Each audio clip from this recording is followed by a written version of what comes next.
Yesu, sikia kilio chetu. Bwana, rudisha walopotea zizini.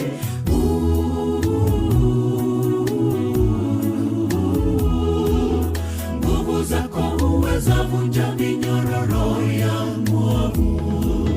Bwana, lisikie ombi letu na kutujibu. Twajua hujachelewa, utajibu kwa wakati ufao.